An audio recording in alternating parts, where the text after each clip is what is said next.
And it's one of the areas under our criminal justice system as it presently occurs where there's a lot of avoidance of responsibility and accountability. It's always, well, that guy did it. And maybe he did, or maybe he didn't.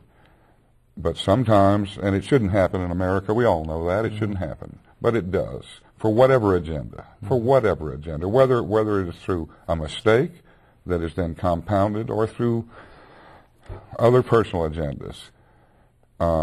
If you make a mistake, own up to it.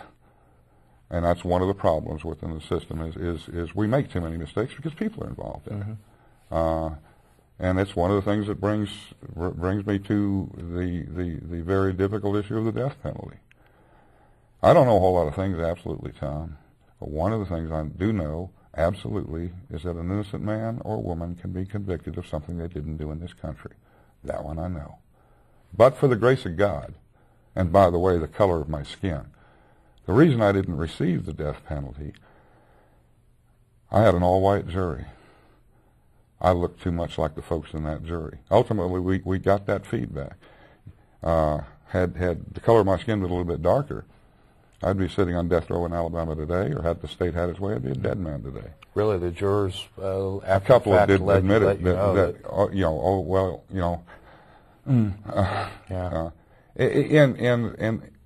And please understand, I'm grateful. I'm grateful. Yeah. But that ain't right. Yeah.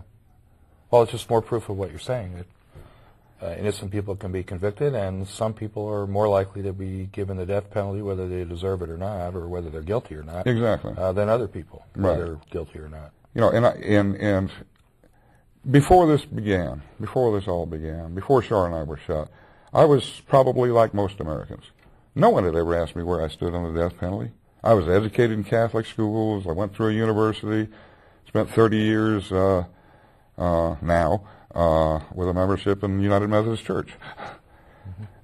I have no conscious recollection of ever having a dialogue about the death penalty. Of course, I knew there was one, but I never thought about it. Now, from the moment Shar and I were shot, and for long times afterwards, I absolutely supported the death penalty. Not all murder victim family members go to hatred, but I did. I did. Yeah. And I always tell folks, you know, those emotions, the anger, the rage, the desire for retribution or revenge are normal, valid human responses. All of us are entitled to our feelings. However, there's a big difference between feeling and doing. At least there better be.